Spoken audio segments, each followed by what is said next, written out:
Hello and welcome to smart learning. এই ভিডিওতে আমরা কবি সুভাষ মুখোপাধ্যায় সম্পর্কে তার রচিত কাব্যগ্রন্থ সম্পর্কে ডিটেলসে আলোচনা করব, মূলত মিসলেনিয়াস পরীক্ষাকে সামনে রেখে। এছাড়াও অন্যান্য বিভিন্ন পরীক্ষাতে স্ট্র্যাটেজি হিসেবে তার লেখা বিভিন্ন কাব্যগ্রন্থ ইত্যাদি জিজ্ঞাসা করা হয় সরাসরি। তো আমরা দেখে নেব জিকের খুব গুরুত্বপূর্ণ একটা পোর্শন। তো তার জন্ম হচ্ছে 12 ফেব্রুয়ারি 1919 সালে। এগুলো ব্যক্তিগত ইনফরমেশান, এগুলো আমাদের জন্য খুব একটা জরুরি নয়। 2003 সালে তিনি পরলোক গমন করেছিলেন। তিনি মনে করতেন মানবতা ও দেশাত্মবোধ থেকে রাজনীতি পৃথক নয়, এবং একসময় হ্যান্ডবুক অফ মার্কসিজম পড়ে তিনি মার্কসিজমের প্রতি আকৃষ্ট হয়ে ওঠেন।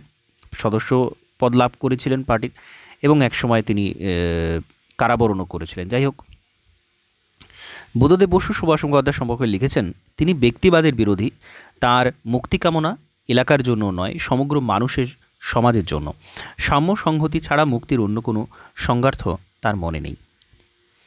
1951 খ্রিস্টাব্দে তিনি পরিচয় পত্রিকার সম্পাদনার দায়িত্বভার গ্রহণ করেন। এটা একটা গুরুত্বপূর্ণ ইনফরমেশন। সুভাষ মুখোপাধ্যায়ের প্রথম প্রকাশিত লেখা কথিকা 1933-34 খ্রিস্টাব্দে সত্যনামা ইনস্টিটিউশনের স্কুল ম্যাগাজিন ফলগুতে প্রকাশিত হয়। তো তার প্রকাশিত প্রথম লেখা কি সেটা জিজ্ঞাসা করা হতে পারে, তো সেটা হচ্ছে কথিকা। এবং সবচেয়ে গুরুত্বপূর্ণ যেটা, 1940 খ্রিস্টাব্দে কবিতা ভবন থেকে তার প্রথম কাব্যগ্রন্থ পদাতিক প্রকাশিত হয়। এটা বহুবার বিগত বছরে পরীক্ষাতে জিজ্ঞাসা করা হয়েছে পদাতিক কাব্যগ্রন্থটা কার লেখা। তো 1940-এ এটা তার প্রথম প্রকাশিত কাব্যগ্রন্থ। অবশ্যই ঘুরিয়ে প্রশ্ন হতে পারে সুভাষ মুখোপাধ্যায়ের প্রথম কাব্যগ্রন্থ কী ছিল, তো সেটা পদাতিক। তার প্রথম গদ্যগ্রন্থ আমার বাংলা 1951 খ্রিস্টাব্দে প্রকাশিত। এটাও গুরুত্বপূর্ণ, যেহেতু প্রথম গদ্যগ্রন্থ আমার বাংলা। মিছিলের মুখ তার প্রথম প্রেমের কবিতা।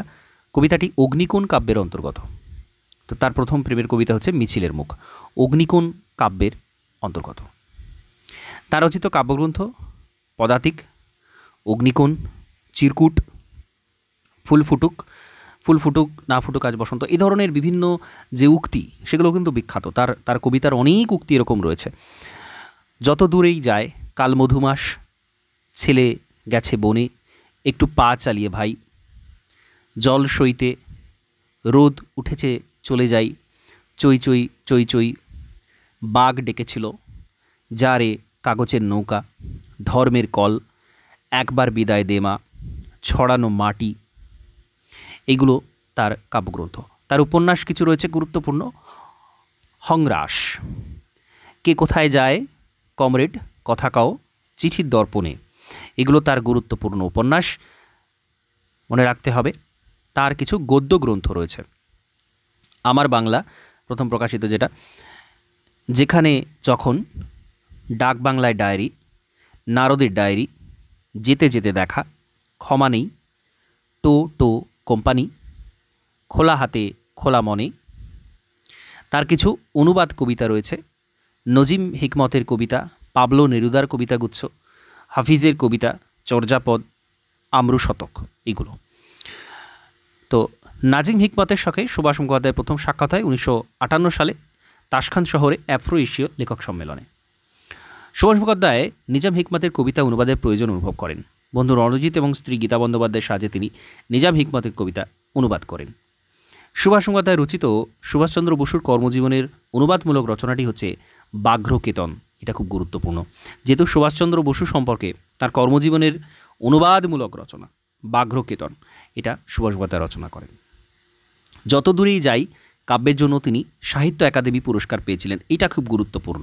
যত দূরেই যাই এটা তার কাব্যগ্রন্থ, এবং এটার জন্য তিনি সাহিত্য একাডেমি পুরস্কার পাচ্ছেন 1964 সালে। তো এটা কিন্তু সরাসরি প্রশ্ন হয় এবং অত্যন্ত গুরুত্বপূর্ণ।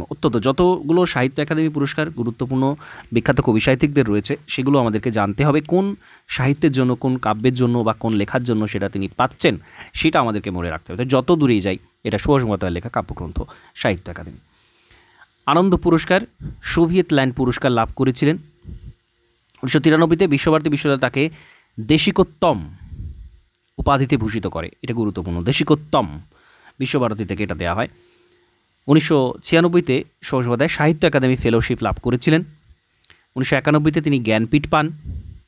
কাল মধুমাস কাব্যগ্রন্থ সম্পর্কে বাসন্তী কুমার মুখোপাধ্যায় লিখেছেন, কাল মধুমাস কাব্যগ্রন্থের আশ্চর্য কলম ও খেলা দেখে যান, যথাক্রমে ক্যানভাসের ও বাজিকরের ভঙ্গিতে লেখা। চিরকুট কাব্যের কবিতাগুলো 1941 থেকে 46 খ্রিস্টাব্দের মধ্যে লেখা। এই কাব্য সম্পর্কে অধ্যাপক গৌরী ঘোষ শতাব্দী বলেছেন, 1940-46 স্বদেশ ও বিদেশের নানা ছবি এই কাব্যে। অগ্নিকোণ এর 5টি কবিতা চিরকুটের মধ্যে সংযোজিত হয়ে গেলে অগ্নিকোণ আর স্বতন্ত্রভাবে প্রকাশিত হয়নি। যাই হোক, এগুলো অত্যন্ত গুরুত্বপূর্ণ প্রত্যেকটা তথ্য।